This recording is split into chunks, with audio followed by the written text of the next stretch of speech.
ఈ ధ్యానాన్ని జ్ఞానాన్ని అందించిన జగద్గురు పత్రి సార్కి నా ఆత్మ ప్రణామాలు. నా పేరు ఎం నరసింహరావు అండి. నేను పెద్దంబరపేట.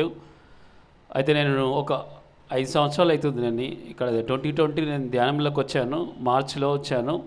అయితే మార్చిలో వచ్చిన తర్వాత నేను తానాక ఆర్టీసీ హాస్పిటల్లో పనిచేస్తాను. అక్కడ నేను అందరికీ ధ్యానం చెప్తుంటాను. ఆ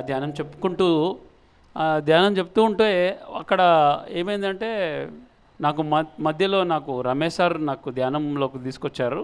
ఆ తర్వాత పిఎంసిలో షేర్ మార్కెట్ వచ్చిందని చెప్పారు.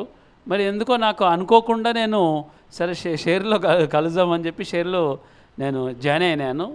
అది నేను వచ్చిన ఒక 6 మంత్లోనే నేను షేర్ హోల్డర్ అయినాను. అయితే తర్వాత నాకు అకౌంట్ తెలియదు. ఈరోజు తీసుకున్నాను సార్ అకౌంట్ ఏం తీసుకోలేదు. నాకు ఫస్ట్ చెప్పారు, మీరు షేర్ కట్టేటప్పుడే మీరు, ఎందుకంటే ఇది షేర్ మార్కెట్ అంటే మీరు ఏదో ఈ అమౌంట్ తీసుకునేటప్పుడు మరి మీకు ఈ అమౌంట్ షేర్లో అమౌంట్ ఎక్కువ వస్తుందని చెప్పి కట్టడం కాదు, మరి అది షేర్ మార్కెట్లో మీకు పెరగకపోతే మీకు ఆటోమేటిక్, ఎందుకంటే ఇది లోక కళ్యాణం కోసం పిఎంసి ఛానల్లో మీకు జరుగుతుంది అని చెప్పి ఆల్రెడీ ఫస్టే చెప్పారు మాకు. సరే అయినా కానీ మేము చేయించాము. అయితే తర్వాత నన్ను చూసి ఇంక ఇద్దరు చేశారు. అయితే ఇక్కడ ఏంటంటే ఇప్పుడు మేము ధ్యాన ప్రచారం చేయడం వల్ల ఎంతో కొంతమంది చేస్తాం. ఇదే పిఎంసి ఛానల్ అయితే వాళ్ళు మొత్తం పోతుంది అని చెప్పి నాకు కూడా కొంచెం అనిపించి నేను అప్పుడు షేర్ మార్కెట్లో మేము జాయిన్ అయినాం.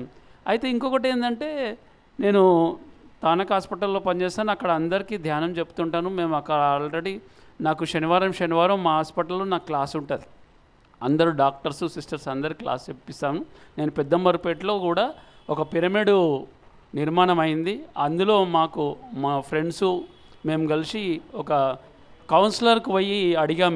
మాకు ఇక్కడ ధ్యాన మందిరం కావాలంటే మాకు ఫ్రీగా ఇచ్చారు. మాకు ప్లేసు ఇది దగ్గర ఒక 70 lakhs ల్యాండ్ ఫ్రీ ఇచ్చారు.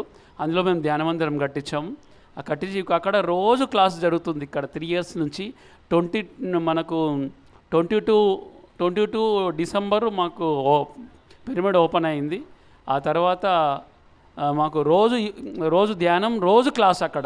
అక్కడ మాకు ఇప్పుడు గురువులు ఎవరు అంటే వాళ్ళు ఆటోమేటిక్గా వచ్చేస్తారు. ఇప్పుడు ఒక గురువులు ఎట్లా వచ్చారంటే, ఒక ఆయన కెనడా నుంచి వచ్చాడు గురువు, ఒక గురువు అమెరికా నుంచి వచ్చాడు. ఆ రోజు ఇప్పుడు క్లాస్ చెప్తారు మాకు. కెనడా నుంచి వెంకటరెడ్డి సార్ అని ఆల్రెడీ 6 అధ్యాయాలు చెప్పి మళ్ళీ కెనడా వెళ్ళిపోయి మళ్ళీ వచ్చాడు. అక్కడ ఆయన ఏం చేశాడంటే, ఇది బాగుంది, నేను ఇదే పిరమిడ్లో నేను భగవద్గీత చెప్తానని చెప్పి మా పిరమిడ్ వెనుకనే ఇల్లు కొని అక్కడ ఉన్నాడు. కెనడా నుంచి వచ్చాడు. ఒక సార్ ఏమో అమెరికా నుంచి వచ్చాడు. వాళ్ళిద్దరు రోజు క్లాస్ చెప్తారు. వాళ్ళిద్దరు లేకపోతే నేను క్లాస్ చెప్తాను. అట్లా రోజు క్లాసులు జరుగుతున్నాయి సార్. Thank you. ఇది అద్భుతంగా జరుగుతుంది. థ్యాంక్ యూ సార్, నాకు అవకాశం ఇచ్చాను.